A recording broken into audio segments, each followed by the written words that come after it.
A single drop of sweat traced a path through the grime on Vasily Zaitsev's temple. It was a foreign sensation, an intrusion in his frozen world. His universe had shrunk to the circle of his rifle scope, a world of shattered brick and splintered wood. The only sound was the whisper of his own breath, a slow, steady rhythm in the eerie quiet of the front line. Through the crosshairs, he watched a tragedy unfold. 300 meters away, 2 Soviet medics, their Red Cross armbands glaringly bright against the gray rubble, were dragging a wounded soldier towards a shell crater. They were young, their movements frantic, with a desperate hope. Zaitsev's eye twitched. He had seen the flicker of movement in the upper window of the German-held factory workshop moments before. A professional's movement. Economical. Precise. He knew what was coming. His knuckle whitened on the rifle stock, but he was powerless. His shot was not clear. The hunter was hidden too well. The shot, when it came, was a flat, impersonal crack. It did not come from Zaitsev's rifle. Through the scope he saw the lead medic stumble. The young man looked down at the sudden, dark bloom spreading across his chest, his face a mask of pure, uncomprehending shock. He crumpled, his body collapsing into the dirt. The second medic froze for a fatal second, staring at his fallen comrade, before another shot spun him around, silencing him forever. Zaitsev did not blink. He did not gasp. A cold, familiar void opened inside him. The emotion, the rage, the grief, was a luxury he could not afford. He forced it down, compressing it into a single diamond-sharp point of focus. The window, the shadow behind the hanging crane chain. His spotter, Nikolai, lying beside him, let out a choked sob. Nikolai, voice trembling. The animals, they were medics. Zaitsev, voice a low, cold whisper. No, they were bait. And I took it. He had revealed his previous position by firing at a decoy an hour ago. Now the German sniper, his true opponent, was using the same cruel calculus. He was proving a point. He controlled this sector. He could kill at will. Zaitsev's breathing stilled. The world outside the scope, the distant rumble of artillery, the smell of cordite and decay, vanished. There was only the rectangle of the window, the play of light and shadow. He was no longer just a soldier.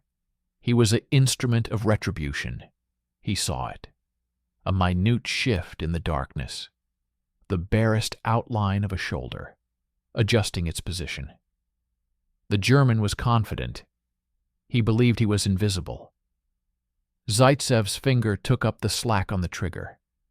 It was not a jerk, but a seamless, fluid application of pressure. The roar of his Mosin Nagant was a cathartic release of all the compressed fury. The shot was perfect. Through the scope he saw the hanging chain in the window jerk violently. A fraction of a second later, a German Mauser, Kar 98K sniper rifle clattered down from the window and fell into the street below. But that was not all. A gloved hand followed, slapping against the windowsill before going limp, a dark red stain spreading across the pale brick beneath it. He had not just disarmed his enemy. He had wounded him, maybe killed him. Nikolai, with grim satisfaction. You got him, Vasily. Zaitsev finally lowered the rifle, his muscles screaming. He looked at the 2 dead medics in the distance, their Red Cross armbands now a cruel joke. Zaitsev. No, I was too slow. The cost was already paid. As if the battlefield itself was mourning the dead, the sky erupted. A massive German artillery barrage began, a deafening, earth-shattering storm of fire and steel. The world dissolved into chaos. A breathless messenger, his face a mask of soot and panic, scrambled into their nest. "Messenger Senior Sergeant Zaitsev. The command post is gone. Direct hit. They need every man who can hold a rifle at the base of the hill. It's a massacre." Zaitsev gave one last, long look at the two bodies in the no-man's land. His world of precision, of solitary duels, was over. He had failed to protect the helpless. Now he was being summoned into the heart of the slaughter. He slung his rifle, its barrel still warm, and turned his back on the sniper's war, descending into the roaring inferno below. The world became sound, a physical force that hammered against Vasily Zaitsev's eardrums. Descending from his sniper's perch was like diving into a raging ocean. The precise, measured world of crosshairs and calculated windage was obliterated, replaced by raw, screaming chaos. The air itself was thick with dust, smoke, and the metallic tang of high explosives. He stumbled through a landscape of shattered men and broken machines. The command post was a smoldering crater, just as the messenger had said. Officers and radio operators were gone, replaced by scattered, leaderless groups of infantrymen pinned down by relentless machine gun fire. The German advance was a scythe, and the Soviet defense was wheat. His eyes, trained to see what others missed, scanned the hellscape not for a single target, but for a solution. And he found it. Or rather, it found him. A T-60 light tank, small and angular, was slewed sideways behind a low wall. It was wounded, not dead. Smoke poured from its engine deck, and a jagged, blackened scar marked a hit on its turret. The hatch was open. As Zaitsev watched, the driver scrambled out, his uniform smoldering, his face a mask of burns and terror. He collapsed, crawling away from the steel beast. Another soldier, the loader, was trying to pull a body from the commander's hatch. It was the tank commander, his torso a ruin of blood and shrapnel. He was limp, unmistakably dead. The loader looked up, his eyes wide with panic, meeting Zaitsev's gaze. The unspoken plea was clear. What do we do? In that moment, the tactical part of Zaitsev's mind, the part that had just outmaneuvered a master sniper, took over. The tank was a weapon. It had a 20mm cannon and a coaxial machine gun. It was armor, however thin. It was a fortress in this open field of death. It was the highest ground. A mortar shell exploded 20 meters away, showering them with dirt and shrapnel. The decision was made not out of heroism, but out of a sniper's cold calculus. This was the only viable firing position left. He sprinted to the tank, ignoring the loader's stunned expression. He climbed onto the hot, smoking metal and looked inside the commander's hatch. The interior was a scene from a nightmare. The small, cramped space reeked of ozone, gasoline, and blood. Spent shell casings littered the floor. In the dim red battle light, he could see the dead commander's blood smeared across the controls. Zaitsev turned to the loader, a young man who couldn't be older than 19. "Zaitsev, are you wounded?" The loader shook his head, mute with shock. "Zaitsev!" his voice cutting through the noise. "Then get back in. You are now my loader. What is your name?" "Loader," stammering. Mikhailov.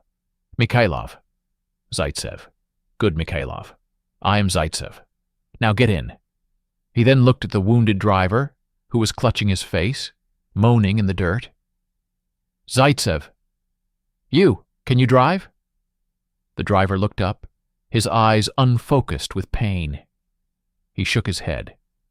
From the infantry nearby, a grimy, broad-shouldered soldier detached himself from the cover of a crater. "Soldier, I can drive a tractor, from the collective farm. It can't be that different." It was a statement of absurd, desperate hope. Zaitsev nodded. Zaitsev, get in. You are the driver. What is your name? Soldier Pavel. Without another word, Zaitsev lowered himself into the commander's seat. The leather was still warm from the dead man who had occupied it moments before. He pulled the heavy hatch down, sealing them inside. The outside world became a muffled roar, viewed through a narrow, scratched periscope. The interior was an oven, stinking of death and fear. Pavel fumbled with the controls, and the tank's engine coughed, sputtered, but then roared to life. Mikhailov nervously checked the ammunition racks.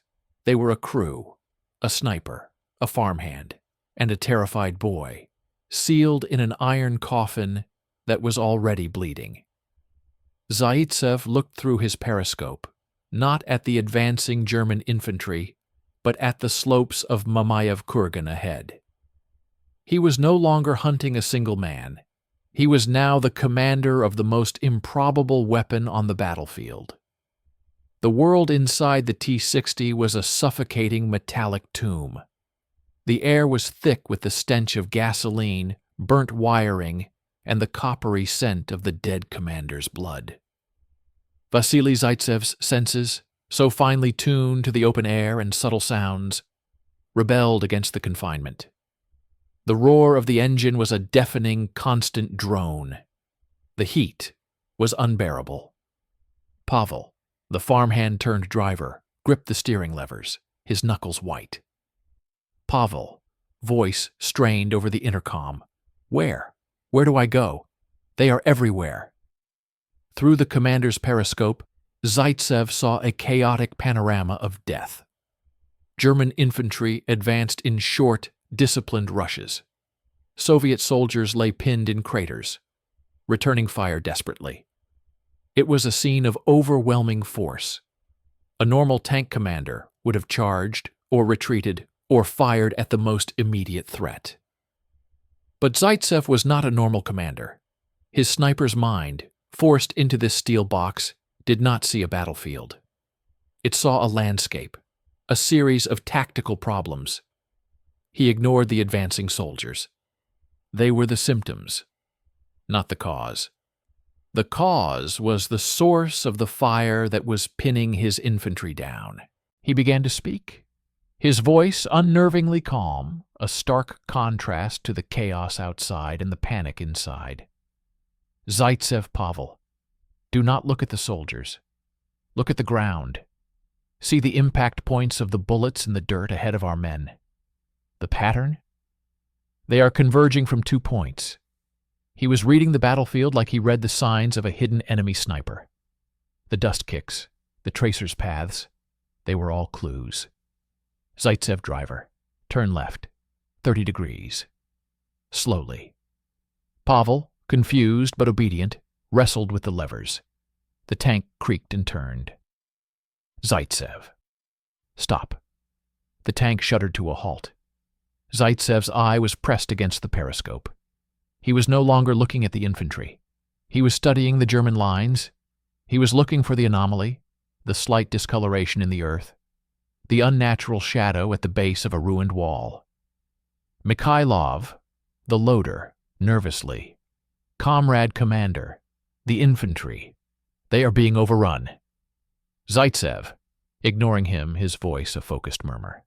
There, at 2 o'clock, the collapsed sewer pipe.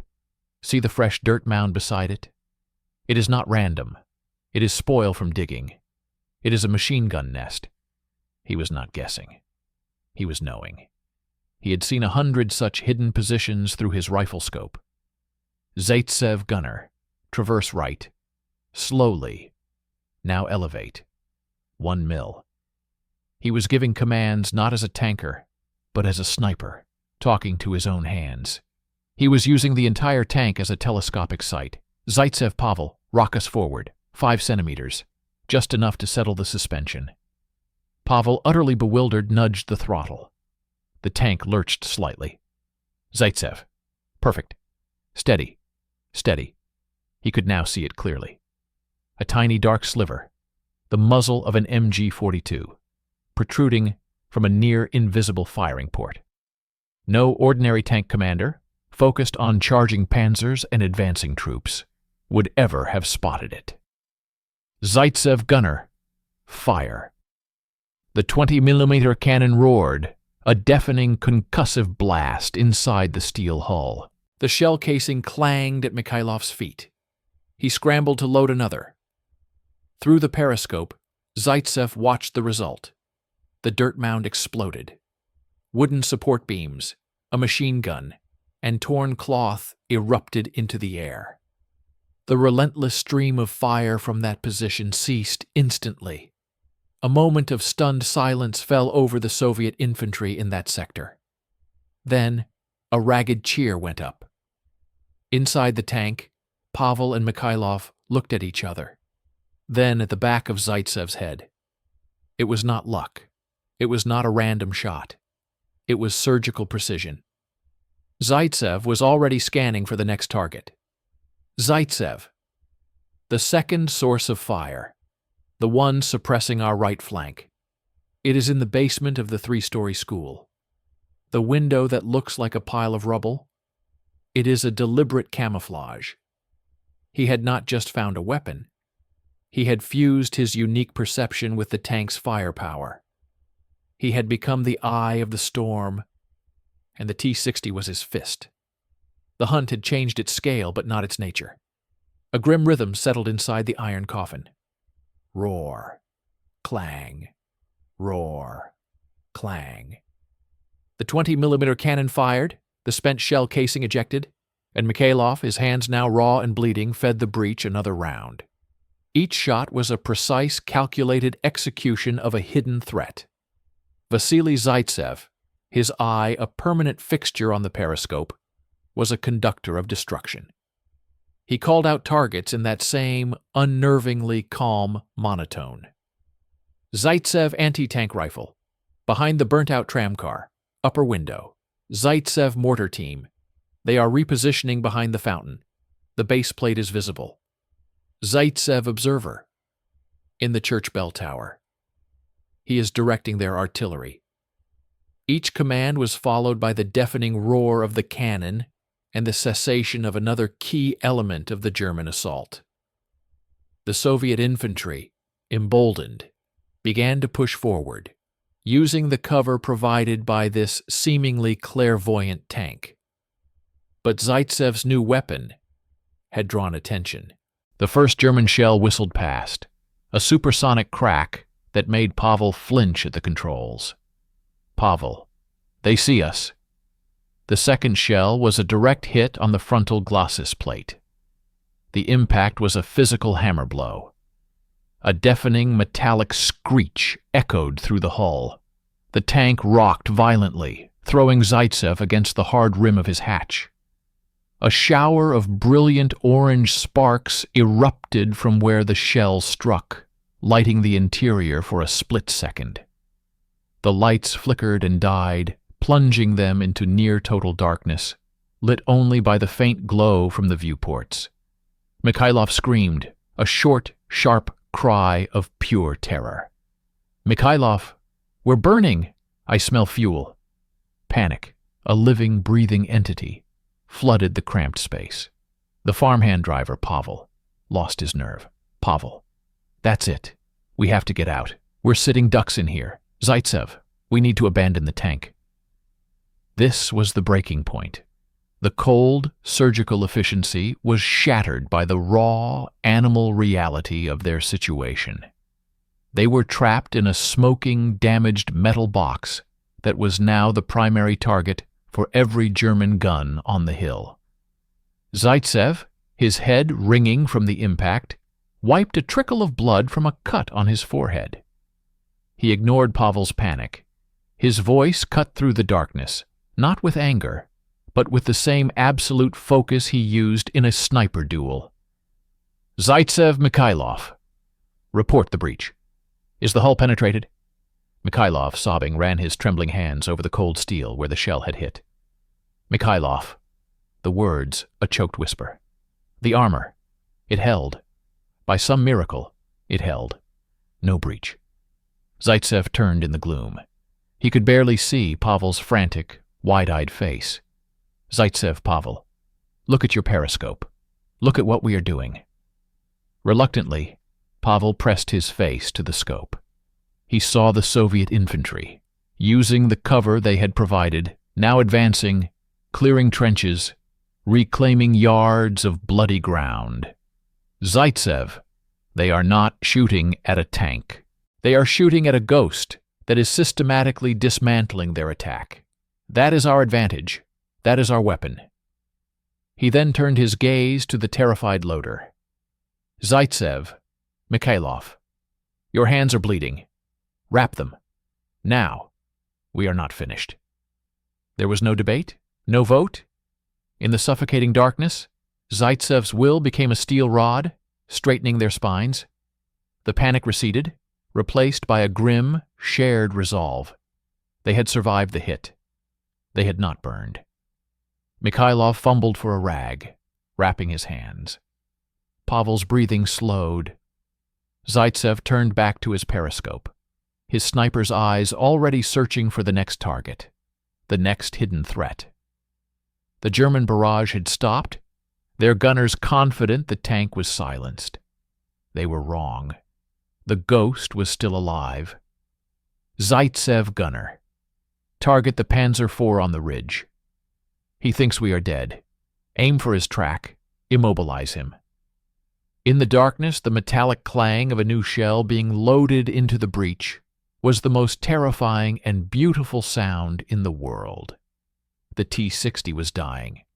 Smoke, thick and oily, now poured not just from the engine deck, but from the seams of the turret ring. Each shot of the 20mm cannon was a painful, wheezing cough.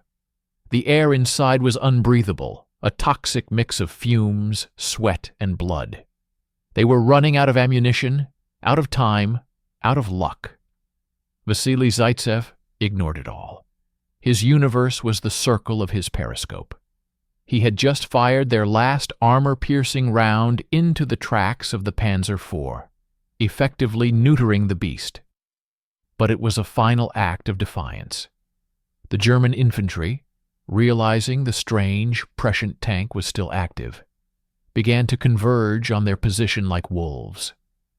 Pavel, over the intercom, voice cracking. They're closing in. Infantry with grenades. I can see them through my slit. Mikhailov, his voice a raw, terrified whisper. We have only high explosive left. And the machine gun. Zaitsev's mind, the mind of a hunter, processed the endgame. There was no escape. To stay was to be burned alive inside the steel trap. To flee was to be cut down in the open. He had one last card to play, a sniper's final trick. Zaitsev, Pavel, when I give the command, you will open your hatch. You will climb out, and you will pull Mikhailov out after you. You will run for the Soviet lines behind the factory wall. Do not look back. Pavel, what about you? Zaitsev, I will cover your retreat. Now get ready. He traversed the turret, the mechanism groaning in protest. He wasn't aiming at the mass of advancing infantry. He was looking past them, farther up the slope.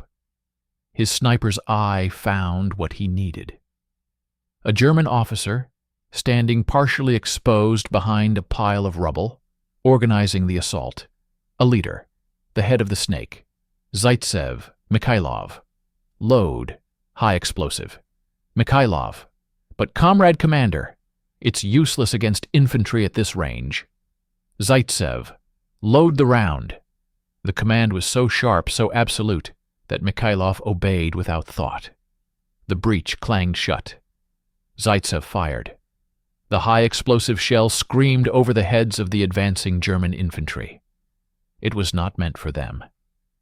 It struck the rubble pile behind which the officer was standing. The explosion was not massive, but it was perfectly placed. A storm of stone shrapnel and dust erupted. When it cleared, the officer was gone.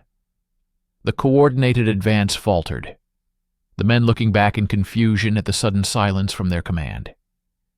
In the moment of stunned hesitation, Zaitsev gave the order. "Zaitsev, now! Go!" Pavel shoved his hatch open, the clean, smoke-filled air flooding in. He scrambled out, turned, and grabbed Mikhailov's outstretched arm, hauling the young loader out of the fiery tomb. Together they dropped to the ground and began to run, zigzagging towards the relative safety of the Soviet line. Zaitsev did not follow.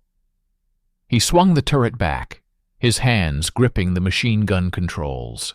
He unleashed a long, sweeping burst into the disoriented German infantry, not to kill them all, but to keep their heads down, to draw their fire, to create a wall of noise and lead for Pavel and Mikhailov to hide behind.